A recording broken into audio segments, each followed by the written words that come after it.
Vote ಬ್ಯಾಂಕಿಗಾಗಿ ರಾಜಕೀಯಕ್ಕಾಗಿ ಇನ್ಯಾವಾಗ ಚುನಾವಣೆ ಹತ್ರ ಬರುತ್ತೋ ಆವಾಗ ಕಾಂಗ್ರೆಸ್ಸಿನ ಎಲ್ಲ ಹಿರಿಯರು ಕಿರಿಯರು ಮರಿಗಳು ಎಲ್ಲರೂ ಆಧ್ಯಾತ್ಮವಾದಿಗಳಾಗ್ಬಿಡ್ತಾರೆ, ಹಿಂದುತ್ವವಾದಿಗಳಾಗ್ಬಿಡ್ತಾರೆ. ಹಿಂದೂ ದೇಶದಲ್ಲಿ ನಾವು ಹಿಂದೂಗಳಲ್ವೇ ಅಂತ ಕೇಳ್ತಾರೆ. ಮುಖ್ಯಮಂತ್ರಿ ಆದವರು ಅವರು ನಾಸ್ತಿಕರೋ ಆಸ್ತಿಕರೋ, ಅವ್ರು ಯಾರ ಪರವಾಗಿ ಯಾರ ವಿರೋಧಿಗಳು ಅದಲ್ವೇ ಅಲ್ಲ ಅಂತ. ಈ ರಾಜ್ಯವನ್ನ ಪ್ರತಿನಿಧಿಸುವಂಥವ್ರು, ಈ ರಾಜ್ಯವನ್ನ ಆಳುವಂಥವ್ರು, ಅವರು ನಾಸ್ತಿಕರಿಗೂ ಮುಖ್ಯಮಂತ್ರಿಗಳು, ಆಸ್ತಿಕರಿಗೂ ಮುಖ್ಯಮಂತ್ರಿಗಳು. ನಿಮ್ಮ ವೈಯಕ್ತಿಕವಾದಂಥ ನೀತಿ ರೀತಿ ನಿಲುವು ಇದ್ರೆ ಅದು ನಿಮ್ಮ ಮನೆಯಲ್ಲಿರಬೇಕು. ಬಡ ಕುಟುಂಬಗಳು ಅಥವಾ ಬಡತನದ ರೇಖೆಗಿಂತ ಕೆಳಗಿರುವವರಿಗೆ ಎಷ್ಟು ಕಾಲ ನೀವು ಈ ಫ್ರೀ ಬೀಸನ್ನು ಕೊಡ್ತೀರಿ, ಉಚಿತ ಭಾಗ್ಯವನ್ನ? ಇದು ಬಿಟ್ಟಿ ಭಾಗ್ಯ ಅಲ್ಲದೆ ಇನ್ಯಾವ ಭಾಗ್ಯ?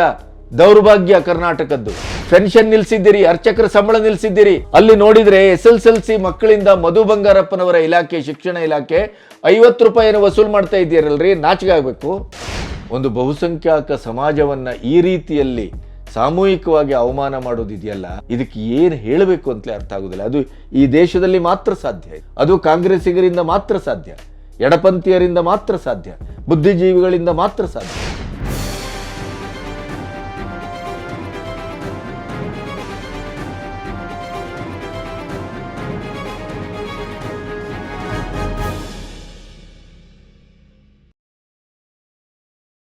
ನಮಸ್ತೆ, ಬಿ ಗಣಪತಿ ನ್ಯೂಸ್ ಚಾನೆಲ್ಗೆ ಸ್ವಾಗತ.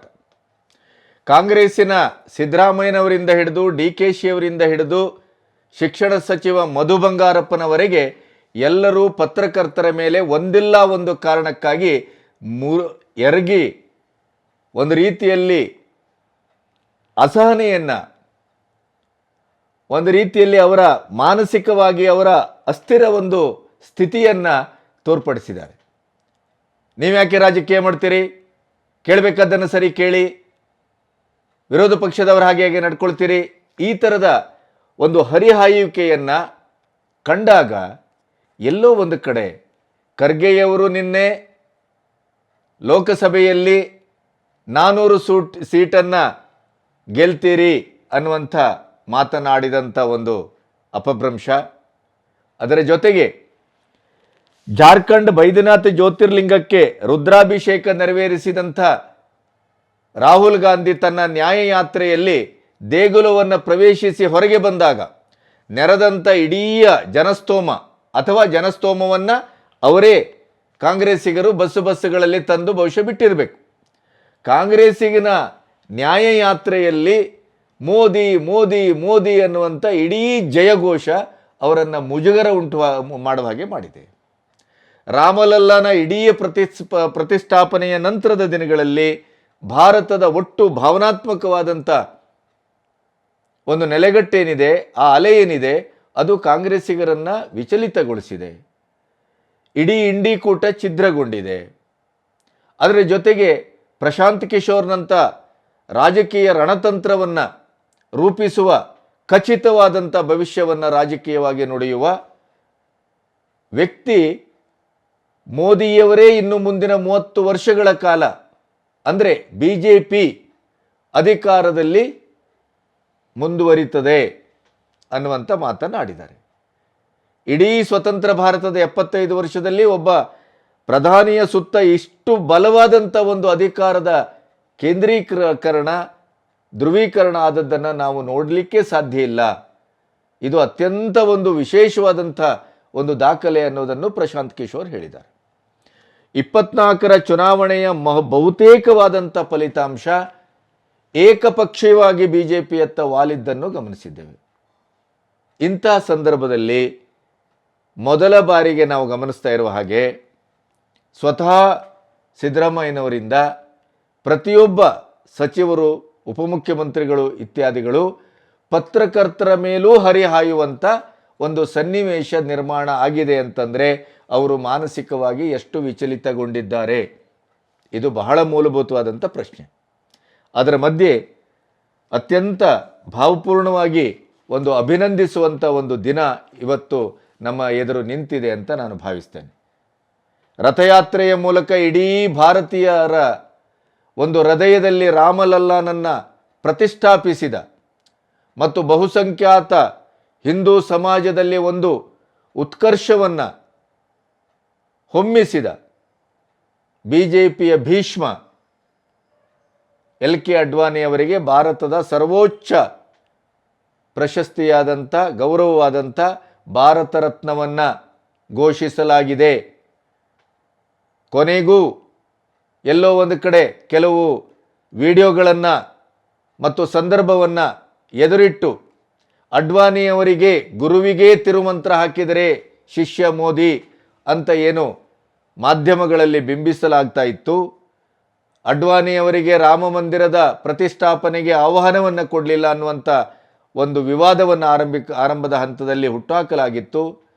ಅಡ್ವಾಣಿಯವರನ್ನು ಬದಿಗೆ ಸರಿಸಲಾಗಿದೆ, ನೇಪಥ್ಯಕ್ಕೆ ಸರಿಸಲಾಗಿದೆ, ಅದು ಶಿಷ್ಯನಿಂದಲೇ ನಡೆಯಿತು ಈ ಕೆಲಸ ಅನ್ನುವಂಥ ಆಪಾದನೆಯನ್ನು ಮೋದಿಯ ಮೇಲೆ ಮಾಡಲಾಗಿತ್ತು. ಅವೆಲ್ಲದಕ್ಕೂ ಸಂಪೂರ್ಣವಾಗಿ ತಿಲಾಂಜಲಿಯನ್ನು ಕೊಡುವ ಹಾಗೆ, ಆ ಪ್ರಶ್ನೆಗೆ, ಆ ಕುಹಕಕ್ಕೆ ಒಂದು ಫುಲ್ ಸ್ಟಾಪನ್ನು ನೀಡುವ ಹಾಗೆ, ಗುರುವಿಗೆ ಅತ್ಯಂತ ಮಹಾನ್ ಗೌರವವನ್ನು ನೀಡುವ ಮೂಲಕ ಶಿಷ್ಯೋತ್ತಮ ಮೋದಿ ಒಂದು ಚರಿತ್ರೆಯನ್ನು ನಿರ್ಮಿಸಿದ್ದಾರೆ. ಈ ಸಂದರ್ಭದಲ್ಲೂ ಕೂಡ ಪತ್ರಕರ್ತರು ಕೇಳಿದರು, ಅಡ್ವಾಣಿಯವರಿಗೆ ಭಾರತ ರತ್ನವನ್ನು ನೀಡಲಾಗಿದೆ, ಕೊಡಲಿ ಬಿಡಿ, ಯಾರು ಬೇಡ ಅಂತಾರೆ, ನಾವು ಶಿವಕುಮಾರ ಸ್ವಾಮೀಜಿಯವರಿಗೆ ಭಾರತ ರತ್ನವನ್ನು ಕೊಡಬೇಕು ಅಂತ ಪ್ರಪೋಸ್ ಮಾಡಿದ್ದೆವು, ಲೆಟರ್ ಬರೆದಿದ್ದೆವು ಅನ್ನುವ ಮೂಲಕ ಅಲ್ಲಿಯೂ ಕೂಡ ಒಂದು ರಾಜಕೀಯ ದಾಳವನ್ನು, ಅಂದರೆ ಲಿಂಗಾಯತ ಸಮುದಾಯಕ್ಕೆ ಭಾರತ ರತ್ನವನ್ನು ಕೊಟ್ಟಿಲ್ಲ. ನೆನಪಿಡಿ, ಇದೇ ಯಡಿಯೂರಪ್ಪನವರ ಗೌರ್ಮೆಂಟಲ್ಲೂ ಶಿವಕುಮಾರ ಸ್ವಾಮೀಜಿಯವರಿಗೆ ಭಾರತ ರತ್ನವನ್ನು ಕೊಡಬೇಕು ಅಂತೇಳಿ ಪ್ರಸ್ತಾವನೆಯನ್ನು ಕಳಿಸಲಾಗಿತ್ತು. ಕೇಂದ್ರ ಸರ್ಕಾರ ಅನ್ಸಂಗ್ ಹೀರೋಸ್ಗಳನ್ನು ಹುಡುಕಿ ಪಾತಾಳದಲ್ಲಿರುವಂಥವರನ್ನು, ಬೆಂಗಳೂರಿನ ಒಬ್ಬ BMTC ಬಸ್ ಡ್ರೈವರು, ಅವರು ಶಾಸನವನ್ನು ಓದ್ತಾರೆ, ಚರಿತ್ರೆಯನ್ನು ಉಳಿಸ್ತಾರೆ, ಇತಿಹಾಸವನ್ನು ಸಂರಕ್ಷಣೆ ಮಾಡ್ತಾರೆ ಅನ್ನುವಂಥ ಒಂದು ವಿಷಯ ರಾಜ್ಯ ಸರ್ಕಾರಕ್ಕೆ ಗೊತ್ತಿಲ್ಲ, ರಾಜ್ಯದ ರಾಜಕಾರಣಿಗಳಿಗೆ ಗೊತ್ತಿಲ್ಲ. ಆದರೆ ಅವರು ಮನ್ ಕಿ ಬಾತಲ್ಲಿ ಮಾತಾಡ್ತಾರೆ. ಅಂಥ ಒಂದು ಹುಡುಕಿ ಪ್ರತಿಭೆಯನ್ನು ಗುರುತಿಸುವ ಕೆಲಸವನ್ನು ಮಾಡಿದ್ದಿದ್ರೆ ಅದು ಪ್ರಥಮ ಪ್ರಧಾನಿ ಮೋದಿಯವರು ಮಾಡ್ತಾ ಇದ್ದಾರೆ. ಇವತ್ತು ಭಾರತ ರತ್ನವನ್ನು ಶಿವಕುಮಾರ ಸ್ವಾಮೀಜಿಗಳಿಗೂ ಮರಣೋತ್ತರವಾಗಿ ಕೊಡತಕ್ಕದ್ದು. ಬಹುಶಃ ಮುಂದಿನ ದಿನಗಳಲ್ಲಿ ಕೊಟ್ಟಾರು. ಅಡ್ವಾಣಿಯವರಿಗೆ 90 ಚಿಲ್ಲರೆ ವರ್ಷ, ವಯೋವೃದ್ಧರು, ರಾಜಕೀಯದಲ್ಲಿ ತನ್ನದೇ ಆದಂಥ ಒಂದು ಇಡೀದಾದಂಥ ಒಂದು ಸಾಧನೆಯನ್ನು, ಚರಿತ್ರೆಯನ್ನು ನಿರ್ಮಿಸಿದವರು, ಉಪಪ್ರಧಾನಿಯಾದವರು. ಅವರು ಪ್ರಧಾನಿ ಆಗಲಿಲ್ಲ, ರಾಷ್ಟ್ರಪತಿ ಆಗಲಿಲ್ಲ, ಆದರೆ ರಾಷ್ಟ್ರದ ಅತ್ಯುನ್ನತವಾದ ಗೌರವಕ್ಕೆ ಇವತ್ತು ಭಾಜನಾಗಿದ್ದಾರೆ. ಬಹುಶಃ ದೇಶ ಇವತ್ತು ಅತ್ಯಂತ ಆನಂದದಿಂದ ಅವರಿಗೆ ಅಭಿನಂದಿಸ್ತಾ ಇದೆ. ನಾವು ಕೂಡ ನಮ್ಮ ಚಾನೆಲ್ ವತಿಯಿಂದ ನಿಮ್ಮ ಪರವಾಗಿ ನಾವು ಹೃದಯಪೂರ್ವಕವಾದಂಥ ಅಭಿನಂದನೆಯನ್ನು ಸಲ್ಲಿಸ್ತೇವೆ. ಇನ್ನು 1-2-3 ವಿಶಿಷ್ಟವಾದಂಥ ವಿಷಯಗಳ ಬಗ್ಗೆ ನಿಮಗೆ ಮಾತಾಡಬೇಕು. ಒಂದು, ನಾನು ರಾಮ ಭಕ್ತ, ನನ್ನ ಹೆಸರಿನಲ್ಲೇ ರಾಮನಿದ್ದಾನೆ, ನಾವು ರಾಮ ಭಜನೆ ಮಾಡ್ತಾ ಇದ್ದವರೇ, ನಮ್ಮದು ಊರಿನಲ್ಲೂ ನಾವು ದೇವಸ್ಥಾನವನ್ನು ಕಟ್ಟಿಸಿದ್ದೇವೆ, ಇತ್ಯಾದಿ ರಾಜಕೀಯಕ್ಕಾಗಿಯೋ ಗೊತ್ತಿಲ್ಲ, ನಾನೂ ಅಯೋಧ್ಯೆಗೆ ಹೋಗ್ತೇನೆ, ರಾಮ ಮಂದಿರ ಅದು ಕೇವಲ BJPಯ ಸೊತ್ತಲ್ಲ ಅಂತ ಹೇಳ್ತಾ ಇದ್ದಂಥ ಮನುಷ್ಯ ನಮ್ಮ ಸಿದ್ದರಾಮಯ್ಯನವರು ಇಲ್ಲಿ ಅವರದೇ ಜಾರ್ಖಂಡ್ನ ಬೈದ್ಯನಾಥ್ ಜ್ಯೋತಿರ್ಲಿಂಗಕ್ಕೆ ರುದ್ರಾಭಿಷೇಕವನ್ನು ನೆರವೇರಿಸಿದ್ದಾರೆ. ಅದರ ಫೋಟೋವನ್ನು ನೀವು ಗಮನಿಸ್ಬೋದು. ಏನು ಅದ್ಭುತವಾದಂಥ ವೇಷಧಾರಿಯ ಥರ ರಾಹುಲ್ ಗಾಂಧಿ ಕಾಣಿಸ್ಕೊಳ್ತಾರೆ. ವೋಟ್ ಬ್ಯಾಂಕಿಗಾಗಿ, ರಾಜಕೀಯಕ್ಕಾಗಿ ಇನ್ಯಾವಾಗ ಚುನಾವಣೆ ಹತ್ತಿರ ಬರುತ್ತೋ ಆವಾಗ ಕಾಂಗ್ರೆಸ್ಸಿನ ಎಲ್ಲ ಹಿರಿಯರು, ಕಿರಿಯರು, ಮರಿಗಳು ಎಲ್ಲರೂ ಆಧ್ಯಾತ್ಮವಾದಿಗಳಾಗ್ಬಿಡ್ತಾರೆ, ಹಿಂದುತ್ವವಾದಿಗಳಾಗ್ಬಿಡ್ತಾರೆ. ಹಿಂದೂ ದೇಶದಲ್ಲಿ ನಾವು ಹಿಂದೂಗಳಲ್ವೇ ಅಂತ ಕೇಳ್ತಾರೆ. ಒಂದು ಕಡೆ ಪತ್ರಕರ್ತರು ಕೇಳ್ತಾರೆ ನಮ್ಮ DKಶಿ ಅವರಿಗೆ, ಆವಾಗ ಅವರು ಹೇಳ್ತಾರೆ, ಅದೇ ಈ ಧ್ವಜದ ಗಲಾಟೆಗೆ, ಮಂಡ್ಯದ ಗಲಾಟೆಗೆ ಸಂಬಂಧಪಟ್ಟು, ಏನು ನಾವು ಹಿಂದೂಗಳಲ್ವೇ, ಅವ್ರು ಮಾತ್ರ ಹಿಂದೂಗಳೇನು, ನಾವು ಹಿಂದೂಗಳೇ, ನಾವು ದೇವರ ಭಕ್ತರೇ ಅಂತ ಹೇಳ್ತಾರೆ. ಇದೇ ದಾಟಿಯಲ್ಲಿ ಸಿದ್ದರಾಮಯ್ಯನವರು ನಾವು ಆಸ್ತಿಕರು, ನಾನು ನಾಸ್ತಿಕನಲ್ಲ ಅಂತ ಇತ್ತೀಚೆಗೆ ಫರ್ಮಾನನ್ನು ಕೊಡಿಸಿದರು. ಆದರೆ ಅವರು ಮಾಡ್ತಾ ಇರುವುದೇನು, ಸತ್ಯನಾರಾಯಣ ವ್ರತಕ್ಕೆ ಹೋಗ್ತಾರೆ ಬೂಟ್ ಹಾಕ್ಕೊಂಡು, ಅಂಬೇಡ್ಕರ್ರಿಗೂ ಅವರು ಪುಷ್ಪಾರ್ಚನೆ ಮಾಡುವಾಗ ಬೂಟ್ ಹಾಕ್ಕೊಂಡೇ ಪುಷ್ಪಾರ್ಚನೆ ಮಾಡಿದ್ದಾರೆ. ಅದು ಪ್ರಶ್ನೆ ಬೇರೆ. ಮನುಷ್ಯನಿಗೊಂದು ಸಂಸ್ಕಾರ ಅಂತಿರಬೇಕು, ಒಂದು ರೀತಿ ರಿವಾಜು ಅಂತಿರಬೇಕು, ನಮ್ಮದೇ ಆದಂಥ ಒಂದು ನಾಡಿನಲ್ಲಿ ನಮ್ಮದೇ ಆದಂಥ ಒಂದು ಕಲ್ಚರ್ ಇದೆ ಅಂತಿರಬೇಕು. ಮುಖ್ಯಮಂತ್ರಿ ಆದವರು ಅವರು ನಾಸ್ತಿಕರೋ ಆಸ್ತಿಕರೋ, ಅವರು ಯಾರ ಪರವಾಗಿ ಯಾರ ವಿರೋಧಿಗಳು ಅದಲ್ವೇ ಅಲ್ಲ ಅಂತ. ಅವರು ಜನಪ್ರತಿನಿಧಿತ್ವದ ಒಂದು ಉನ್ನತವಾದಂಥ ಹುದ್ದೆಯಲ್ಲಿ ಈ ರಾಜ್ಯವನ್ನು ಪ್ರತಿನಿಧಿಸುವಂಥವರು, ಈ ರಾಜ್ಯವನ್ನು ಆಳುವಂಥವ್ರು. ಅವರು ನಾಸ್ತಿಕರಿಗೂ ಮುಖ್ಯಮಂತ್ರಿಗಳು, ಆಸ್ತಿಕರಿಗೂ ಮುಖ್ಯಮಂತ್ರಿಗಳು. ನಿಮ್ಮ ವೈಯಕ್ತಿಕವಾದಂಥ ರೀತಿ ನಿಲುವು ಇದ್ದರೆ ಅದು ನಿಮ್ಮ ಮನೆಯಲ್ಲಿರಬೇಕು. ಸಾರ್ವತ್ರಿಕವಾದಂಥ ಇದರಲ್ಲಿ ನೀವು ಅದನ್ನು ಪ್ರದರ್ಶಿಸುವುದು ಸರಿಯಲ್ಲ. ಒಮ್ಮೆ ನೀವು ಪ್ರದರ್ಶಿಸ್ತೀತಿ ಅಂತ ಆದರೆ ಆ ಪ್ರದರ್ಶನಕ್ಕೆ, ಆ ಚೌಕಟ್ಟಿಗೆ ಎಲ್ಲ ಧರ್ಮದ ಎಲ್ಲ ಕಂದಾಚಾರಗಳು, ಎಲ್ಲ ಮೌಢ್ಯಗಳು, ಎಲ್ಲ ಆಚರಣಾ ವಿಧಿವಿಧಾನಗಳಿಗೂ ನಿಮ್ಮದು ಒಂದೇ ಸೂತ್ರ ಇರಬೇಕು. ನೀವು ಮುಸ್ಲಿಮರಿಗೊಂದು ಸೂತ್ರ, ಕ್ರಿಶ್ಚಿಯನ್ರಿಗೊಂದು ಸೂತ್ರ, ನಮಗೊಂದು ಸೂತ್ರ ಅಂತ ಯಾಕೆ ಮಾಡ್ತೀರಿ ಅಂತ ಹಿಂದೂಗಳು ಪ್ರಶ್ನೆ ಮಾಡ್ತಾರೆ. ಯಾಕಂತಂದರೆ ಎಲ್ಲರೂ ನಿಮಗೆ ಓಟ್ ಹಾಕಿದ್ದಾರೆ. ಈ ಸಂದರ್ಭದಲ್ಲಿ ಮತ್ತೆ ಕೆಲವು ವಿವಾದಗಳನ್ನು ಸಿದ್ದರಾಮಯ್ಯನವರು ಮೈ ಮೇಲೆ ಎಳ್ಕೊಂಡಿದ್ದಾರೆ. ಹಂಪಿ ಉತ್ಸವದ ಸಂದರ್ಭದಲ್ಲಿ ವಿಜಯನಗರದಲ್ಲಿ SP ಆಫೀಸನ್ನು ಉದ್ಘಾಟನೆ ಮಾಡಲಿಕ್ಕೆ ಹೋದಂಥ ಸಂದರ್ಭದಲ್ಲಿ ಅಲ್ಲಿ ಆರತಿಯನ್ನು, ಅದು ಸರಿಯಾಗಿ ಆರತಿಯನ್ನು ತೆಗೆದುಕೊಳ್ಳಿಲ್ಲ, ನೀವು ಗಮನಿಸಬೇಕು. ಅಲ್ಲಿ ಆರತಿ ಓಕೆ, ಒಂದು ಬೊಟ್ಟು ಹಾಕಲಿಕ್ಕೆ, ಕುಂಕುಮವನ್ನು ಹಾಕ್ಲಿಕ್ಕೆ ಬಂದಾಗ ಅದನ್ನು ನಿರಾಕರಿಸ್ತಾರೆ.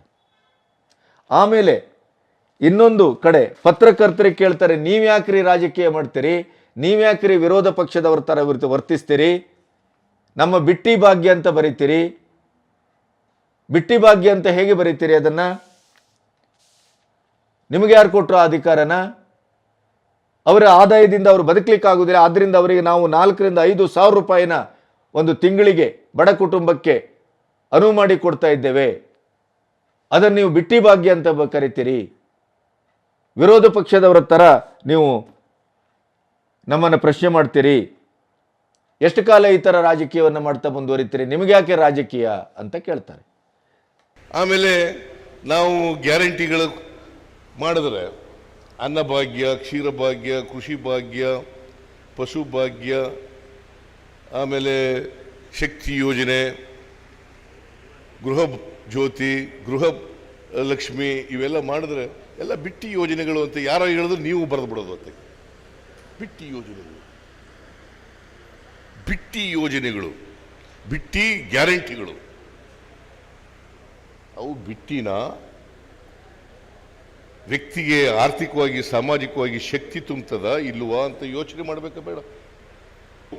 ಅವ್ರು ಯಾರೋ ವಿರೋಧ ಪಕ್ಷದವರು ಅವ್ರು ರಾಜಕೀಯಕ್ಕೆ ಹೋಗಿ ಹೇಳ್ತಾರೆ, ನೀವು ಯಾಕೆ ಹೇಳಕ್ಕೆ ಹೋದಿರಿ? ನಿಮಗೆ ಅವ್ರ ರಾಜಕೀಯ ಇದೆ,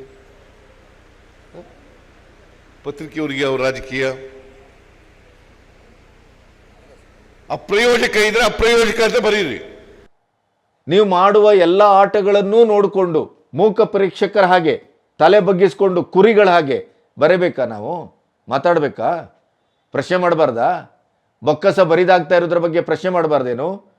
ಬಡ ಕುಟುಂಬಗಳು ಅಥವಾ ಬಡತನದ ರೇಖೆಗಿಂತ ಕೆಳಗಿರುವವರಿಗೆ ಎಷ್ಟು ಕಾಲ ನೀವು ಈ ಫ್ರೀ ಬೀಸನ್ನು ಕೊಡ್ತೀರಿ, ಉಚಿತ ಭಾಗ್ಯವನ್ನು? ಇದು ಬಿಟ್ಟಿ ಭಾಗ್ಯ ಅಲ್ಲದೆ ಇನ್ಯಾವ ಭಾಗ್ಯ? ದೌರ್ಭಾಗ್ಯ ಕರ್ನಾಟಕದ್ದು. ತೋರಿಸಿ ನೋಡೋಣ, ನೀವು ಕೊಡುವ ಎಲ್ಲ ಈ ಫ್ರೀ ಬೀಸಿಗೆ ಪರ್ಯಾಯವಾಗಿ ಒಂದು ಆರ್ಥಿಕವಾದಂಥ ಶಿಸ್ತನ್ನು ತೋರಿಸಿ, ಆರ್ಥಿಕವಾದಂಥ ನಿಧಿ ಮೂಲಗಳನ್ನು ಎಲ್ಲಿಂದ ತರ್ತೀರಿ ಅಂತ ತೋರಿಸಿ. ಆಮೇಲೆ ಯಾವುದೇ ಒಬ್ಬ ವ್ಯಕ್ತಿಗೆ ದುಡಿಯುವ ಮೂಲಗಳನ್ನು ನೀವು ಸೃಷ್ಟಿ ಮಾಡಬೇಕು. ನಿರಂತರವಾಗಿ ಅವನಿಗೆ ಕೆಲಸ ಮತ್ತು ಆದಾಯ ಬರುವಂಥ ಮೂಲಗಳನ್ನು ಸೃಷ್ಟಿ ಮಾಡಬೇಕು ಹೊರತು ಈ ಬಿಟ್ಟಿ ಭಾಗ್ಯವನ್ನು, ಫ್ರೀ ಬೀಸನ್ನು ಎಷ್ಟು ಕಾಲ ಕೊಡ್ತೀರಿ? ಎಷ್ಟು ಕಾಲ ಕೊಡುವ ಮೂಲಕ ಅವರ ಬಡತನದ ರೇಖೆಯಿಂದ ಅವರನ್ನು ಮೇಲೆತ್ತಲಿಕ್ಕೆ ಸಾಧ್ಯ? ಪೆನ್ಷನ್ ನಿಲ್ಲಿಸಿದ್ದೀರಿ, ಅರ್ಚಕರ ಸಂಬಳ ನಿಲ್ಲಿಸಿದ್ದೀರಿ. ಅಲ್ಲಿ ನೋಡಿದರೆ SSLC ಮಕ್ಕಳಿಂದ ಮಧು ಬಂಗಾರಪ್ಪನವರ ಇಲಾಖೆ, ಶಿಕ್ಷಣ ಇಲಾಖೆ 50 ರೂಪಾಯಿಯನ್ನು ವಸೂಲು ಮಾಡ್ತಾ ಇದ್ದೀರಲ್ರಿ, ನಾಚಿಕೆ ಆಗಬೇಕು. ಮಕ್ಕಳಿಂದ 50 ರೂಪಾಯಿ ವಸೂಲು ಮಾಡ್ತಾ ಇದ್ದೀರಲ್ರಿ. ಅದನ್ನು ಕೇಳಿದರೆ ಪತ್ರಕರ್ತರ ಮೇಲೆ ಕೊರಳು ಪಟ್ಟಿ ಹಿಡಿದು ಹರಿಹಾಯುವಂಗೆ ಮಾತಾಡ್ತಾರೆ ಮಧು ಬಂಗಾರಪ್ಪ. ಆ ವಿಡಿಯೋವನ್ನು ನೋಡಿ. 55 ರೂಪಾಯಿ ಪ್ರತಿ ವಿದ್ಯಾರ್ಥಿಗಳಿಂದ ವಸೂಲಿ ಮಾಡ್ತಿದ್ದಾರಲ್ಲ. ಅಲ್ಲ, JDS ಅವರು BJP ಅವರು ಎಲ್ಲ ಭಾಗ್ಯಗಳನ್ನು ತಗೊಳ್ತಾ ಇದ್ದಾರಲ್ಲ, ಅದ್ರ ಬಗ್ಗೆ ಚರ್ಚೆ ಮಾಡಕ್ಕೆ ಹೇಳಿ ಬಂದು. ಅಲ್ಲ ರೀ, ನಾನೇನು ಹೇಳ್ತಾ ಇದ್ದೀನಿ ನಿಮಗೆ, ನಾನೇನು ಹೇಳಿದೆ ನಿಮಗೆ? ಭಾಗ್ಯ 2,000 ರೂಪಾಯಿ ಫ್ರೀ ಕರೆಂಟ್ ಎಲ್ಲ ಕೊಡ್ತಾ ಇದ್ದಾರಲ್ಲ, ಅದ್ರ ಬಗ್ಗೆ ಮಾತಾಡೋಕ್ಕೆ ಹೇಳಿ. ಮುಂಚೆ ಇರೋದನ್ನ ಮತ್ತೆ ಪದೇ ಪದೇ ಅದನ್ನೇ ಕೇಳೋದು ಉಪಯೋಗ ಆಗಲ್ಲ. ಭಾಗ್ಯಗಳನ್ನು 90% ಎಲ್ಲರಿಗೂ ಕೂಡ ಹೋಗ್ತಾ ಇದೆ, ಅದ್ರ ಬಗ್ಗೆ ಚರ್ಚೆ ಮಾಡೋಕ್ಕೆ ಹೇಳಿ. ಹೆಚ್ಚು ಏನಾದ್ರು ಇದ್ರೆ ವಿಧಾನಸೌಧದಲ್ಲಿ ಚರ್ಚೆ ಮಾಡೋಕ್ಕೆ ಹೇಳಿ. ಸರ್ಕಾರ ಈಗ 50 ರೂಪಾಯಿ ರೀ, ನಾನೇನಂತ ಇದ್ದೀನಿ, ಮುಂಚೆ ಇರೋ ಕಾನೂನನ್ನ ಕಂಟಿನ್ಯೂ ಮಾಡ್ತಾ ಇರೋದು, ಏನು ಹೊಸದಾಗಿ ಏನು ಮಾಡ್ತಾ ಇಲ್ಲ. ನೀವು ಫಸ್ಟ್ ಅರ್ಥ ಮಾಡ್ಕೊಳ್ಳಿ. ಅವ್ರು ಕೇಳಿರೋ ಪ್ರಶ್ನೆನ ನನಗೆ ಕೇಳಬೇಡಿ. ಯಾವ್ದು ಭಾಗ್ಯಗಳು ಕೊಡ್ತೀವಲ್ಲ ಅದ್ರ ಬಗ್ಗೆ ಚರ್ಚೆ ಮಾಡಕ್ಕೆ ಹೇಳಿ. ಅವ್ರ ಪ್ರಶ್ನೆ ಅಲ್ಲ ಸರ್, ಈಗ ಸರ್ಕಾರ ಆದೇಶ ಮಾಡಿದೆ ಪ್ರತಿ ಅಲ್ಲ ಒಂದು ನಿಮಿಷ, ಅಲ್ಲಲ್ಲ ಅದರಿಂದ ಸರ್ಕಾರ ನಡ್ಸೋಕ್ಕಾಗುತ್ತಾ? ನಿಮಗೂ ಪ್ರಶ್ನೆ ಕೇಳೋದು ಗೊತ್ತಾಗಲ್ಲ ನಿಮಗೆ. ಅಲ್ಲ ಸರ್, ನಾನು ಅಲ್ಲ ರೀ, ಒಂದು ನಿಮಿಷ, ಅವ್ರು ಕೇಳ್ತಾರೆ ಅಂದರೆ ಬೊಕ್ಕಸ ಖಾಲಿ ಆಗಿದೆ ಅಂತೇಳಿ ನೀವು ಕೇಳ್ತೀರಂತ ನಿಮಗೆ ನಾನು ಉತ್ತರ ಕೊಡ್ಬೇಕು ಅವ್ರ ಮೂಲಕ. ನನಗೆ ಉತ್ತರ ಕೊಡ್ಬೇಡಿ ಸರ್. ರೀ ಅವ್ರಿಗೆ ಕೊಡೋ ಅವಶ್ಯಕತೆ ಇಲ್ಲ. ವಿರೋಧ ಪಕ್ಷದವ್ರಿಗೆ ಕೇಳ್ರಿ, ಅವ್ರಿಗೆ ಕೇಳ್ರಿ, ಕೆಲಸಕ್ಕೆ ಬಾರದೇ ಇದ್ದದೆಲ್ಲ ಕೇಳ್ತಿರಲ್ರಿ. ಹಂಗೆ ಹಿಂಗೆ ಲಾಂಗು ಲಸ್ಕೊಂತ ಮಾತಾಡ್ತೀರಿ. ಪತ್ರಕರ್ತರೇನು ನಿಮ್ಮ ಜೀತದಾಳುಗಳ? ಬಿಟ್ಟಿ ಬಿದ್ದಿದ್ದೇವ ನಾವು? ನೀವು ಮಾಡುವ ಆಟಗಳನ್ನೆಲ್ಲ ನೋಡಿಕೊಂಡು ಸುಮ್ಮನೆ ಉಳಿಬೇಕೇನೋ? ಪ್ರಶ್ನಿಸಬಾರ್ದಾ? ಕೇಳಬಾರ್ದಾ? 50 ರೂಪಾಯಿಯನ್ನ ಯಾಕೆ ವಸೂಲು ಮಾಡ್ತಾ ಇದ್ದೀರಿ ಅಂತ ಒಬ್ಬ ಪತ್ರಕರ್ತರು ಮೇಲಿಂದ ಮೇಲೆ ಕೇಳ್ತಾ ಇದ್ದಾರೆ. ಯಾಕೆ ಅದಕ್ಕೆ ಉತ್ತರ ಕೊಡ್ಲಿಕ್ಕೆ ಆಗುದಿಲ್ಲ ನಿಮಗೆ? ಕೊಡಿ ಸರಿಯಾದ ಉತ್ತರ. ಹಿಂದಿನ ಸರ್ಕಾರವು ಕಾನೂನಿತ್ತು, ನಾವು ಅದನ್ನು, ಹಿಂದಿನ ಸರ್ಕಾರ ಪಠ್ಯಪುಸ್ತಕವನ್ನು ಮಾಡಿತ್ತು, ಅದನ್ನು ಬದಲಾಯಿಸ್ತಿಲ್ವ ನೀವು? ಹಿಂದಿನ ಸರ್ಕಾರ ಮಾಡಿದ ಎಲ್ಲವನ್ನು ತೆಗೆದು ಬಿಸಾಡಿದ್ರಲ್ಲ, ಇದನ್ನು ಯಾಕೆ ಇಟ್ಕೊಂಡಿದ್ದೀರಿ? ಅಂದರೆ ನಿಮ್ಮ ಬೊಕ್ಕಸ ಖಾಲಿ ಆಗ್ತಾ ಇರುವ ಸೂಚನೆಯನ್ನ ನೀವು ಒಪ್ಕೊಳ್ತಾ ಇದ್ದೀರಿ. ನಿಮ್ಮ ಬೊಕ್ಕಸಕ್ಕೆ ಹಣ ಬರುವುದಕ್ಕೆ ಯಾವುದಾದ್ರೂ ಅಡ್ಡಿಲ್ಲ, ಪಾಪದ ಮಕ್ಕಳ 50 ರೂಪಾಯಿ ಆದರೂ ಅಡ್ಡಿಲ್ಲ, ಅದನ್ನು ತಿಂದು ತೆಗ್ತೇವೆ ನಾವು ಅಲ್ವಾ? ದುರಂಕಾರ ಅಲ್ವಾ ಇದು? ಉದ್ದಟತನ ಅಲ್ವಾ ಇದು? ಅಧಿಕಾರದ ಮದ ಅಲ್ವಾ ಇದು? ಪತ್ರಕರ್ತರ ಮೇಲೆ ನೀವು ಮಾಡಿದ ಹಣೆ ಬರಕ್ಕೆ ಅವರು ಪ್ರಶ್ನೆ ಮಾಡ್ತಾರೆ. ನೀವು ಮಾಡುವ ಈ ಕೆಟ್ಟ ಕೆಲಸಕ್ಕೆ ಅವರು ಪ್ರಶ್ನೆ ಮಾಡ್ತಾರೆ. ಪ್ರಶ್ನೆನೇ ಮಾಡಬಾರ್ದಾ? ಏನಂತ ಭಾವಿಸಿದ್ದೀರಿ ನೀವು? ಮಾಡುವುದೆಲ್ಲ ಆಟ ನೋಡಿಕೊಂಡು ನಾವು ಬಹಳ ಅದ್ಭುತವಾದಂಥ ಸರ್ಕಾರ ಮಾಡ್ತಾ ಇದ್ದೀರಿ, ಅದ್ಭುತ ಭಾಗ್ಯಗಳನ್ನು ಕೊಟ್ಟು ದೇಶೋದ್ಧಾರ ಮಾಡ್ತಾ ಇದ್ದೀರಿ, ಇದನ್ನು ಮಾತಾಡಬೇಕು, ಬರೆಯಬೇಕು ಅಲ್ವೇ? ಅದಕ್ಕೆ ಬೇರೆ ನಮ್ಮ ಮುಖ್ಯಮಂತ್ರಿಗಳು ಹೇಳ್ತಾರೆ, ನೀವೇನು ರಾಜಕೀಯ ವ್ಯಕ್ತಿಗಳ ಥರ ವರ್ತಿಸ್ತೀರಿ, ಪ್ರತಿಪಕ್ಷದವರ ಥರ ವರ್ತಿಸ್ತೀರಿ, ಬಿಟ್ಟಿ ಭಾಗ್ಯ ಅಂತ ಬರೀತೀರಿ. ಹೆಂಗೆ ಬಿಟ್ಟಿ ಭಾಗ್ಯ ಅಂತ ಬರೀತೀರಿ? ನಾವು ಬಡವರ ಉದ್ಧಾರಕ್ಕೆ ಹೊರಟಿದ್ದೇವೆ, ಉದ್ಧಾರ ಮಾಡ್ತಾ ಇದ್ದೇವೆ, ಬಡವರೇ ಕ್ಯಾಕರ್ ಸುಗಿತಾ ಇದ್ದಾರೆ. ನಿಮ್ಮ ಬಿಟ್ಟಿ ಭಾಗ್ಯದ ಅಗತ್ಯವೇ ಬೇಡ ನಮಗೆ. ಒಂದು ಕೈಯಲ್ಲಿ ಕೊಡ್ತೀರಿ, ಇನ್ನೊಂದು ಕೈಯಲ್ಲಿ ಅದನ್ನು ಹೆಚ್ಚು ಮಾಡ್ತೀರಿ. ನಿಮ್ಮ ಗೃಹಜ್ಯೋತಿ ಉದಾಹರಣೆ ಇದೆಯಲ್ಲ, ಅದರ ಕಥೆ ಏನಾಯಿತು ಅಂತ. ಇಂತಹ ಒಂದು ಅನಿಷ್ಟದ ಭಾಗ್ಯಗಳನ್ನು ತಂದು ಇಡೀ ಕರ್ನಾಟಕದ ಸಾಮರಸ್ಯವನ್ನು, ಸಮೃದ್ಧತೆಯನ್ನು, ಒಂದು 75 ವರ್ಷದಲ್ಲಿ ಕರ್ನಾಟಕ ಯಾವತ್ತೂ ಬಹುಶಃ ಕಂಡು ಕೇಳಿರಿದಂಥ ಆರ್ಥಿಕ ದುಸ್ಥಿತಿಯನ್ನು ಕಾಂಗ್ರೆಸ್ ಸರ್ಕಾರ ತರ್ತಾ ಇರೋದು ಒಬ್ಬ ಸಾಮಾನ್ಯರಿಗೂ ಗೊತ್ತಾಗ್ತಾ ಇದೆ. ನಿಮ್ಮ ವರ್ತನೆಯಿಂದ ಗೊತ್ತಾಗ್ತಾ ಇದೆ, ನೀವು ಮಾಡುವ ಕೆಲಸಗಳಿಂದ ಗೊತ್ತಾಗ್ತಾ ಇದೆ. ಆ ಪರಿಶಿಷ್ಟ ಜಾತಿ, ಪರಿಶಿಷ್ಟ ಪಂಗಡ, SC/ST ಅವರಿಗೆ ಮೀಸಲಾಗಿಟ್ಟಂಥ ಆ ಒಂದು ಫಂಡನ್ನು ಕೂಡ ಬಿಡದೇನೆ ತಿಂದು ತೇಗಿದ್ದನ್ನು ನೋಡಿದರೆ ಬೊಕ್ಕಸದ ಕತೆ ಏನಾಗಿದೆ, ಭಿಕ್ಷುಕರ ಕತೆ ಆಗಿದೆ ಅನ್ನೋದು ಸಾಮಾನ್ಯರಿಗೂ ಗೊತ್ತಾಗುತ್ತೆ. ಇಂಥ ಸಂದರ್ಭದಲ್ಲಿ ಮುಖ್ಯಮಂತ್ರಿಗಳು ಕುಂಕುಮವನ್ನು ಇಟ್ಕೊಳ್ಳೋದಿಲ್ಲ. ಓಕೆ, ವಸ್ತ್ರ ಸಂಹಿತೆ ತರಬೇಕಾ ದೇವಸ್ಥಾನಕ್ಕೆ? ಪಂಚೆ ಉಟ್ಕೊಂಡು ಬರ್ತಾರೆ, ಸೀರೆ ಉಟ್ಕೊಂಡು ಬರ್ತಾರೆ, ಬರ್ಮುಡ ಹಾಕ್ಕೊಂಡು ಬರ್ತಾರೆ, ಏನು ಹಾಕ್ಕೊಂಡವರು ಬರ್ತಾರೆ. ಅವರವರ ಭಕ್ತಿ, ಅದು ಅವರವ್ರ ರೀತಿ. ಏನು ನೀವು ಅದನ್ನು ಹಾಕೋ ಬರಬೇಡಿ, ಇದನ್ನು ಹಾಕೋ ಬರಬೇಡಿ, ವಸ್ತ್ರ ಬಿಚ್ಚಾಕೊಂಡು ಬನ್ನಿ ಅಂತ ಹೇಳಿಕ್ಕಾಗತ್ತಾ ಅಂತ ಕೇಳ್ತಾರೆ.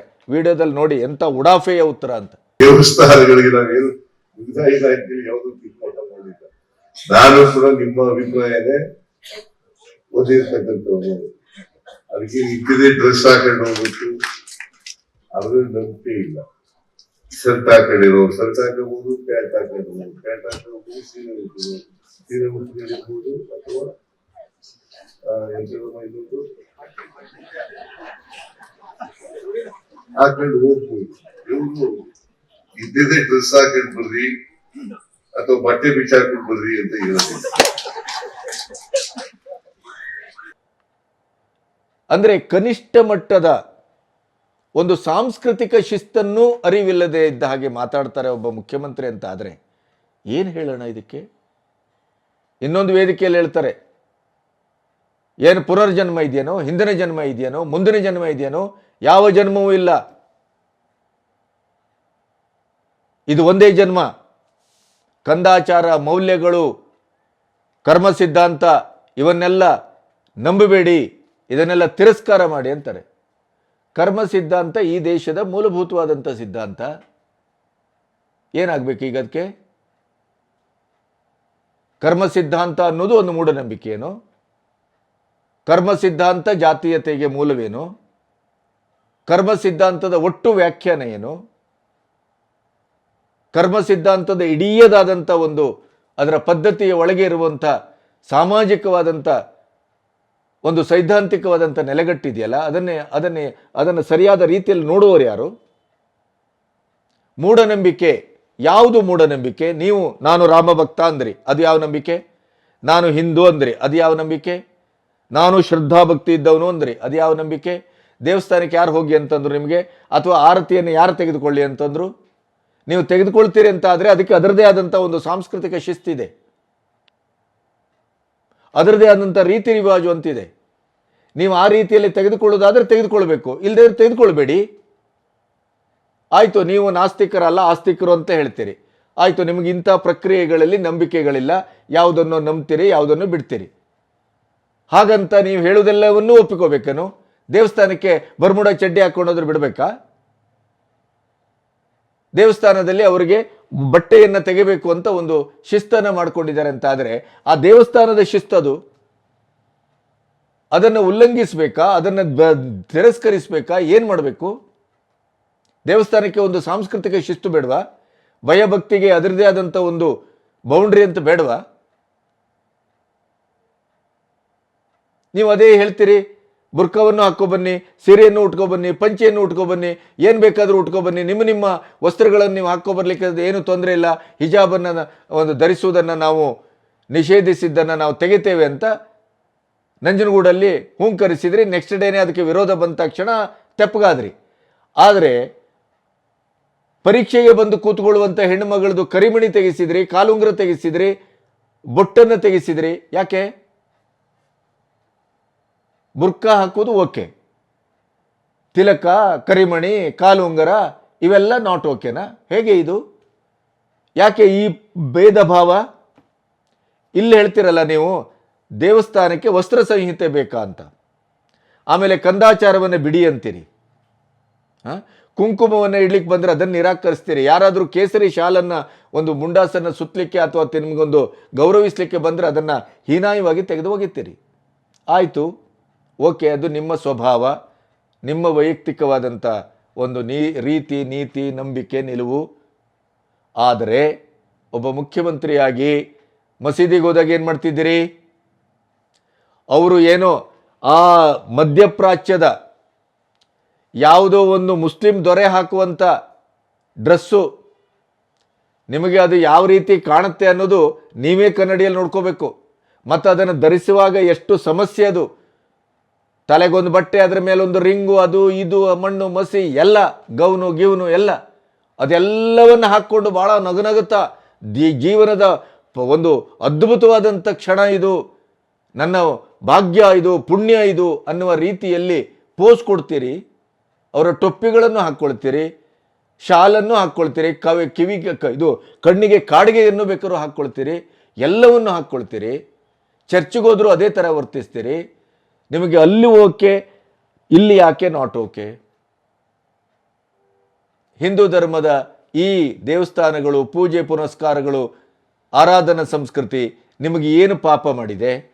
ಏನು ತೊಂದರೆ ಮಾಡಿದೆ? ಒಬ್ಬ ಮುಖ್ಯಮಂತ್ರಿಯಾಗಿ ಸರ್ವಧರ್ಮ ಸಮನ್ವಯತೆಯನ್ನು, ಸರ್ವಧರ್ಮ ಶಾಂತಿಯ ತೋಟ ಅಂತ ಹೇಳ್ತೀರಿ. ನೀವು ಸರ್ವಧರ್ಮವನ್ನು ಒಂದೇ ರೀತಿಯಲ್ಲಿ ಕಾಣೋದು ಅಂದರೆ ಇದೇ ಏನು? ನಿಮಗೆ ಆಸಕ್ತಿ ಇಲ್ಲದೆ ಇದ್ದರೆ ದೇವಸ್ಥಾನಕ್ಕೆ ಹೋಗಬೇಡಿ.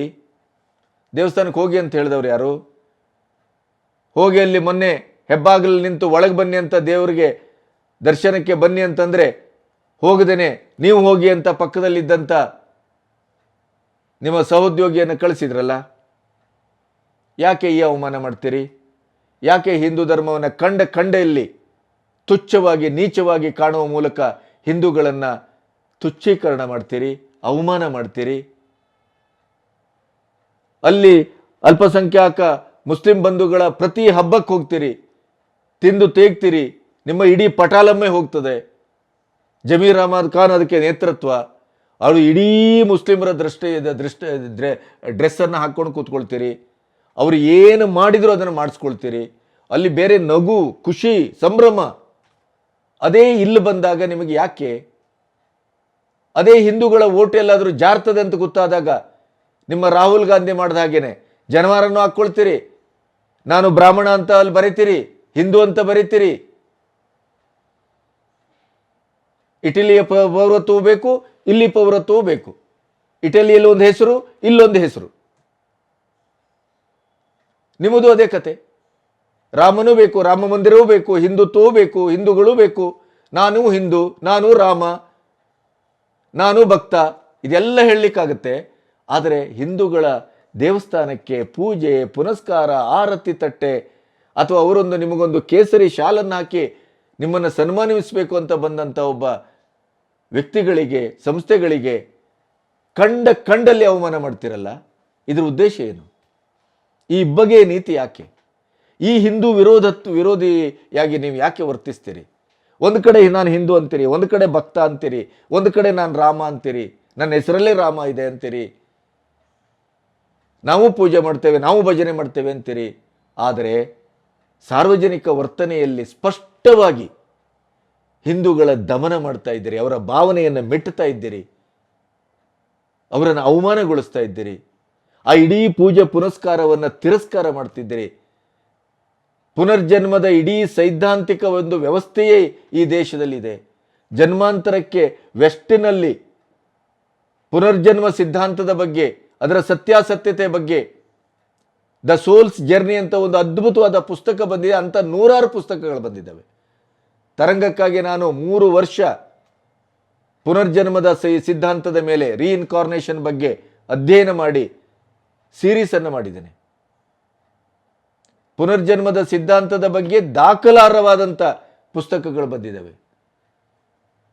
ಇಂಥ ಇದ್ದಾಗ ಸಾರ್ವಜನಿಕ ಆ ಜನ್ಮವೂ ಇಲ್ಲ, ಈ ಜನ್ಮವೂ ಇಲ್ಲ, ಕರ್ಮ ಸಿದ್ಧಾಂತ, ಪುನರ್ಜನ್ಮ ಸಿದ್ಧಾಂತವನ್ನೆಲ್ಲ ಗೊಡ್ಡು, ಮೂಢನಂಬಿಕೆ, ಅದನ್ನು ನಂಬೇಡಿ ಅಂತೀರಿ. ಇದೇ ಮಾತನ್ನು ನಿಮಗೆ ಇಸ್ಲಾಂ ಬಗ್ಗೆ, ಕ್ರಿಶ್ಚಿಯನ್ ಬಗ್ಗೆ ಹೇಳಲಿಕ್ಕೆ ಧೈರ್ಯ ಇದೆಯಾ? ಹೇಳಿ ನೋಡೋಣ. ಇದೇ ಮಾತನ್ನು ಅವರ ಧಾರ್ಮಿಕ ಶ್ರದ್ಧೆ, ಅವರ ಧಾರ್ಮಿಕ ಆಚರಣೆ, ಅವರು ದಿನಕ್ಕೆ 5 ಬಾರಿ ನಮಾಜ್ ಮಾಡುವಂಥ ಅವರ ಭಕ್ತಿ ಭಾವದ ಪದ್ಧತಿ, ಕುರಾನು, ಇವೆಲ್ಲದರ ಬಗ್ಗೆ ಇದೇ ರೀತಿಯ ಮಾತಾಡುವ ಧೈರ್ಯ ನಿಮಗಿದೆಯಾ? ಭಗವದ್ಗೀತೆ ಬಗ್ಗೆ ಮಾತಾಡ್ತೀರಿ, ರಾಮಾಯಣದ ಬಗ್ಗೆ ಮಾತಾಡ್ತೀರಿ, ರಾಮ ಕಾಲ್ಪನಿಕ ಅಂತೀರಿ, ರಾಮ ಸೇತು ಕಾಲ್ಪನಿಕ ಅಂತೀರಿ. ಅದಕ್ಕೆ ಆರ್ಕಿಯಾಲಜಿಕಲ್ ಡಿಪಾರ್ಟ್ಮೆಂಟ್ನ ಇಡೀ ಎವಿಡೆನ್ಸ್ ಸಿಕ್ಕಿದೆ. ಆದರೂ ಕೂಡ ನೀವು ಇಂಥ ಉದ್ದಟತನವನ್ನು ಮಾಡ್ತೀರಿ. ಅದೇ ನೀವು ಹಿಂದೂ ಧರ್ಮ ಅಂದರೆ ನಿಮಗೆ ನಿಮ್ಮ ಯಾವ ರೀತಿ ಬೇಕಾದರೂ ಪ್ರತಿಕ್ರಿಯಿಸಲಿಕ್ಕೆ ಯೋಗ್ಯವಾದಂಥದ್ದು ಹೇಳುವರು ಕೇಳೋರಿಲ್ಲ ಅಂತ ತಿಳ್ಕೊಂಡಿದ್ದೀರಿ ಅಲ್ಲ? ಈಗ ನಿಮಗೆ ಅರ್ಥ ಆಗ್ತಾ ಇದೆ. 500 ವರ್ಷಗಳ ಹೋರಾಟದ ನಂತರ ಯಾವಾಗ ರಾಮನ ಪುನರ್ ಪ್ರತಿಷ್ಠಾಪನೆ ಆಯಿತೋ, ಇಡೀ ಮುಸ್ಲಿಮರು ಹಿಂದೂಗಳು ಅನ್ನದೇ ಎಲ್ಲರೂ ತಾಮುಂದು ಅಂತ ರಾಮಲಲ್ಲನ ಒಂದು ದರ್ಶನಕ್ಕೆ ನುಗ್ಗಿ ಹೋಗ್ತಾ ಇದ್ದಾರೋ, ಇಡೀ ದೇಶದಲ್ಲಿ ರಾಮನ ಇಡೀ ಜಪ, ರಾಮ ಸಂಕೀರ್ತನೆ ಮನೆ ಮನಸ್ಸುಗಳಲ್ಲಿ ಯಾವ ರೀತಿಯಲ್ಲಿ ಅದು ಪುನರ್ ಪ್ರತಿಷ್ಠಾಪನೆ ಆಗ್ತಾ ಇದೆಯೋ, ಆ ಸುನಾಮಿಯನ್ನು ನೋಡಿ ಬೆಚ್ಚಿದ್ದೀರಿ, ಬೆರಗಾಗಿದ್ದೀರಿ, ಇಡೀ ಧೃತಿಗೆಟ್ಟು ಕೂತಿದ್ದೀರಿ. ಅದಕ್ಕಾಗಿ ನಿಮ್ಮ ಸ್ಥಿಮಿತ ಕಳ್ಕೊಂಡು ಮಾತಾಡ್ತಾ ಇದ್ದೀರಿ. ಪತ್ರಕರ್ತರ ಮೇಲೆ ಹರಿಹಾಯ್ತಾ ಇದ್ದೀರಿ, ಕಂಡವರ ಮೇಲೆ ಹರಿಹಾಯ್ತಾ ಇದ್ದೀರಿ. ಆದರೂ ಹಿಂದೂಗಳನ್ನು ಅವಮಾನ ಮಾಡುವಂಥ ನಿಮ್ಮ ಮೂಲ ಪ್ರವೃತ್ತಿ ಇದೆಯಲ್ಲ, ಆ ಜೆನೆಟಿಕ್ ಆದಂಥದ್ದು, DNA ದಲ್ಲಿ ಇದ್ದಂಥದ್ದು, ಅದು ಎಲ್ಲಿಗೆ ಹೋಗುತ್ತೆ? ಹುಟ್ಟುಗುಣ ಗಟ್ಟಾತ್ರೂ ಬಿಡುವುದಿಲ್ಲ ಅಂತಾರಲ್ಲ. ಎಷ್ಟೇ ಮರೆಮಾಚಿಕೊಳ್ಳಿ ನೀವು, ಎಷ್ಟೇ ವೋಟ್ ಬ್ಯಾಂಕ್ ರಾಜಕೀಯಕ್ಕಾಗಿ ಅದನ್ನು ನಾವು ಹಿಂದೂಗಳು ಅಂತ ತೋರ್ಪಡಿಕೆಗೆ ಅದನ್ನು ಪೃಥಕ್ಕರಣ ಮಾಡುವ ಕೆಲಸವನ್ನು ಸಾರ್ವಜನಿಕವಾಗಿ ಮಾಡಿ ಆಗೋದಿಲ್ಲ. ಅದು ಯಾಕೆ ಹೇಳಿ? ಅದು ಕಳ್ಳನ ಮನಸ್ಸು ಹುಳ್ಳುಳ್ಳಿಗೆ ಒಳಗಿದ್ದದ್ದು ನಿಮ್ಮ ಪ್ರವೃತ್ತಿ ಹೊರಗೆ ಬಂದೇ ಬರುತ್ತೆ. ಅದನ್ನು ಯಾವ ಕಾರಣಕ್ಕೂ ಮುಚ್ಚಿಡಲಿಕ್ಕೆ ಸಾಧ್ಯ ಇಲ್ಲ. ಹೋದಲ್ಲಿ ನಿಮ್ಮ ಚಹರೆ ಗೊತ್ತಾಗ್ತಾ ಇದೆ. ಹೋದಲ್ಲಿ ದೇವಸ್ಥಾನಗಳಿಗೆ ಅದಕ್ಕೊಂದು ಕ್ರಮ ಇದೆ, ಅದಕ್ಕೊಂದು ವಸ್ತ್ರದ ಸಂಹಿತೆ ಇದೆ, ಅದಕ್ಕೊಂದು ಆಚಾರ ವಿಚಾರ ಇದೆ. ಆ ದೇಗುಲದ ಒಂದು ಪ್ರಮಿಸಸ್ಸಿಗೆ ಅದರದೇ ಆದಂಥ ಒಂದು ಶುದ್ಧತೆಯ ಒಂದು ಕಲ್ಪನೆ ಇದೆ. ಆ ರೀತಿಯಲ್ಲಿ ಅದಕ್ಕೊಂದು ನಡಾವಳಿ ಇದೆ.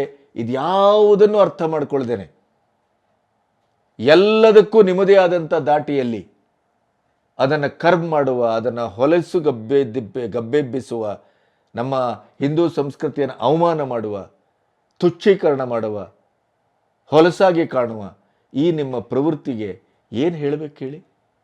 ಏನು ಹೇಳಬೇಕು? ಹೇಗೆ ಮತ್ತೆ ನಿಮಗೆ ಹಿಂದೂಗಳು ಓಟ್ ಹಾಕ್ತಾರೆ? ಹೇಗೆ ನಿಮಗೆ ರಾಮ ಭಕ್ತರು ನಿಮ್ಮನ್ನು ನಮ್ಮವರು ಅಂತ ಒಪ್ಕೊಳ್ತಾರೆ?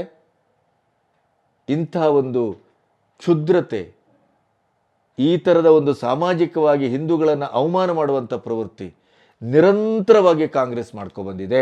ನಿರಂತರವಾಗಿ ಮುಖ್ಯಮಂತ್ರಿ ಸಿದ್ದರಾಮಯ್ಯನವರು ಮಾಡ್ಕೊಬರ್ತಾ ಇದ್ದಾರೆ.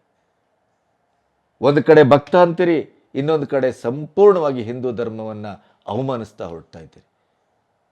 ಇದು ನಿಜಕ್ಕೂ ಖೇದಕರ, ನಿಜಕ್ಕೂ ಅದು ಅತ್ಯಂತ ಬೇಸರ ತರುವಂಥದ್ದು. ಒಂದು ಬಹುಸಂಖ್ಯಾತ ಸಮಾಜವನ್ನು ಈ ರೀತಿಯಲ್ಲಿ ಸಾಮೂಹಿಕವಾಗಿ ಅವಮಾನ ಮಾಡೋದಿದೆಯಲ್ಲ, ಇದಕ್ಕೆ ಏನು ಹೇಳಬೇಕು ಅಂತಲೇ ಅರ್ಥ ಆಗೋದಿಲ್ಲ. ಅದು ಈ ದೇಶದಲ್ಲಿ ಮಾತ್ರ ಸಾಧ್ಯ. ಇದು ಅದು ಕಾಂಗ್ರೆಸ್ಸಿಗರಿಂದ ಮಾತ್ರ ಸಾಧ್ಯ, ಎಡಪಂಥೀಯರಿಂದ ಮಾತ್ರ ಸಾಧ್ಯ, ಬುದ್ಧಿಜೀವಿಗಳಿಂದ ಮಾತ್ರ ಸಾಧ್ಯ ಇದು.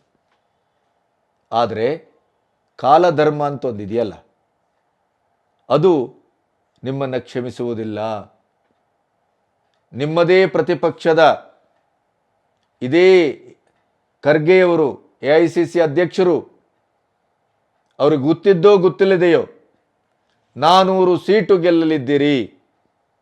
ಗೆಲ್ತೀರಿ ಅನ್ನುವ ಅರ್ಥದಲ್ಲಿ ನಿನ್ನೆ ಏನು ಮಾತಾಡಿದ್ರು, ಅದು ಬಹುಶಃ ಭವಿಷ್ಯವಾಣಿ ಆಗಲಿಕ್ಕಿದೆ ಅಂತ ನಾನು ನಂಬಿದ್ದೇನೆ. ಇಡೀ ಅಂಥ ಒಂದು ವಾತಾವರಣ ಎದ್ದು ಬರ್ತಾ ಇದೆ. ನ್ಯಾಯಯಾತ್ರೆಯಲ್ಲಿ ಸೇರಿದಂಥ ಜನಸಂದಣಿ ಅಲ್ಲಿ ಮೋದಿ ಮೋದಿ ಮೋದಿ ಅಂತ ಕೂಗ್ತಾರೆ ಅಂತ ಆದರೆ ಇನ್ನೇನು ಹೇಳೋಣ ಹೇಳಿ? ವಾಸ್ತವ ಕಣ್ಣೆದುರಿದೆ. ಇಡೀ 75 ವರ್ಷದಲ್ಲಿ ಬಹುಸಂಖ್ಯಾತ ಹಿಂದೂಗಳನ್ನು ನೆತ್ತಿಮೆಟ್ಟು ನಡ್ಕೊ ಬಂದ್ರಲ್ಲ, ವೋಟ್ ಬ್ಯಾಂಕ್ ರಾಜಕಾರಣಕ್ಕಾಗಿ ಮುಸ್ಲಿಮರನ್ನು ಮತ್ತು ಕ್ರಿಶ್ಚಿಯನನ್ನು, ಅಲ್ಪಸಂಖ್ಯಾತರು ಅನ್ನೋ ಕಾರಣಕ್ಕಾಗಿ ಅವರನ್ನು ಎತ್ತಿ ಕಟ್ಟಿದ್ರಲ್ಲ, ಅವರ ಪುಕ್ಕವನ್ನು ತಟ್ಟಿದ್ರಲ್ಲ, ಅವರಿಗೆ ಬೇಕಾಬಿಟ್ಟು ಎಲ್ಲವನ್ನೂ ಕೊಟ್ರಲ್ಲ. ಆದರೆ ಕೊನೆಗೂ ನಿಮ್ಮ ಕತೆ ಏನಾಯಿತು? ಕೊನೆಗೂ ನಿಮ್ಮ ಕತೆ ಏನಾಗಲಿಕ್ಕಿದೆ? ಅದು ಇನ್ನು 2-3 ತಿಂಗಳಲ್ಲಿ ನಿರ್ಧಾರ ಆಗುತ್ತೆ. 2-3 ತಿಂಗಳಲ್ಲಿ ಇದು ಮತ್ತೆ ಮತ್ತೆ ಮತ್ತೆ ಮತ್ತೆ ಆಗ್ತಾ ಇದೆ. ಕರ್ನಾಟಕದ ಕಾಂಗ್ರೆಸ್ಸಿಂದ ಹಿಂದೂಗಳ ನಿರಂತರವಾದ ಅವಮಾನ ಆಗ್ತಾ ಇದೆ. ಹಿಂದೂಗಳ ನಿರಂತರವಾದಂಥ ನಿರ್ಲಕ್ಷ್ಯ ಆಗ್ತಾ ಇದೆ. ಒಂದು ಹನುಮಧ್ವಜವನ್ನು ಬಲಾತ್ಕಾರದಲ್ಲಿ ಪೊಲೀಸ್ ಫೋರ್ಸಲ್ಲಿ ಅದನ್ನು ಇಳಿಸಬೇಕಾಯಿತು. ಸ್ವತಃ ಕಾಂಗ್ರೆಸ್ಸಿಗರೇ ಅಲ್ಲಿ ಬೈತಾ ಇದ್ದಾರೆ. ಸ್ವತಃ ಅಲ್ಲಿಯ ಪಂಚಾಯತ್ನವರೇ ನಾವು ಅದಕ್ಕೆ ಅನುಮತಿ ಕೊಟ್ಟಿದ್ದೇವೆ ಅಂತ ಹೇಳ್ತಾರೆ. ಆದರೆ ನಾವು ಕೊಟ್ಟಿಲ್ಲ ಅಂತೀರಿ ನೀವು. ಅಕಾಲದಲ್ಲಿ ರಾಷ್ಟ್ರಧ್ವಜವನ್ನು ಹಾರಿಸುವ ಒಂದು ದಾಷ್ಟ್ಯವನ್ನು ತೋರ್ತೀರಿ. ಎಲ್ಲಿ ಬೇಕಾದರೂ ರಾಷ್ಟ್ರಧ್ವಜ ಹಾರಿಸ್ಬೋದಾಗಾದರೆ ಅಂದರೆ ಎಲ್ಲಿ ಸಾಧ್ಯ? ಸಾವರ್ಕರ್ರನ್ನು ಪ್ರತಿಬಿಂಬಿಸ್ತಾ ಇದ್ದಂಥ ಭಟ್ಕಳದ ಧ್ವಜಕಂಬವನ್ನು, ಆ ಧ್ವಜಾವರಣವನ್ನು ಬುಲ್ಡೋಜರ್ ಹಾಕಿ ನೆಲಸಮ ಮಾಡಿದ್ರಿ. ಕೊನೆಗೂ ಏನು ಮಾಡಲಿಕ್ಕೆ ಹೊರಟಿದ್ದೀರಿ? ಏನು ಮಾಡಲಿಕ್ಕೆ ಹೊರಟಿದ್ದೀರಿ? ಇಡೀದಾದಂಥ ಒಂದು ಸಮಷ್ಟಿ ದೃಷ್ಟಿ ಅಂತಲೇ ಇಲ್ವಾ? ಸಮೂಹವನ್ನು ಸಮವಾಗಿ ನೋಡಬೇಕು ಅನ್ನುವಂಥ ದೃಷ್ಟಿಯೇ ಇಲ್ವಾ ನಿಮಗೆ? ಎಲ್ಲ ಧರ್ಮವನ್ನು ಒಂದೇ ರೀತಿಯಲ್ಲಿ ನೋಡಬೇಕು ಅನ್ನುವಂಥ ದೃಷ್ಟಿಯೇ ಇಲ್ವಾ? ಯಾಕೆ ಇಷ್ಟು ಕ್ಷುಲ್ಲಕರಾಗ್ತೀರಿ? ಯಾಕೆ ಇಷ್ಟು ಹಿಂಸಾರತಿಗಳಾಗ್ತೀರಿ?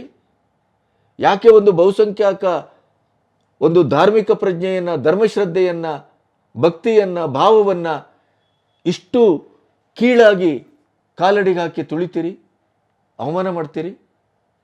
ಮನಸ್ಸೇ ಇಲ್ವಾ? ಹೃದಯವೇ ಇಲ್ವಾ? ಹಾಗಾದರೆ ಸಂಪೂರ್ಣವಾಗಿ ರಾಜಕೀಯಕ್ಕಾಗಿ ಇಡೀದಾದಂಥ ಬದುಕಿನ ಭಾವ, ಭಕ್ತಿ, ಶ್ರದ್ಧೆ, ಒಂದು ಆತ್ಮಪ್ರಜ್ಞೆ, ಒಂದು ಅಂತರ್ಮುಖಿಯಾದಂಥ ಆ ಒಂದು ಇಂಟ್ಯೂಷನಲ್ ಆದಂಥ ಒಂದು ಆ ಸ್ವಭಾವ ಎಲ್ಲವನ್ನ ಕಳ್ಕೊಂಬಿಟ್ಟಿದ್ರು. ಹಾಗಾದರೆ ಜನ ತಿರುಗು ಬಿದ್ದಿದ್ದಾರೆ, ಜನ ತಿರುಗು ಬೀಳ್ತಾ ಇದ್ದಾರೆ, ಜನ ನಿಮ್ಮ ಮೇಲೆ ಸಂಪೂರ್ಣವಾಗಿ ಅಪನಂಬಿಕೆಯನ್ನು ಹೊಂದಿದ್ದಾರೆ. ನೆನ್ಪಿಡಿ, ಇದು ಹೆಚ್ಚು ಕಾಲ ಬಾಳೋದಿಲ್ಲ.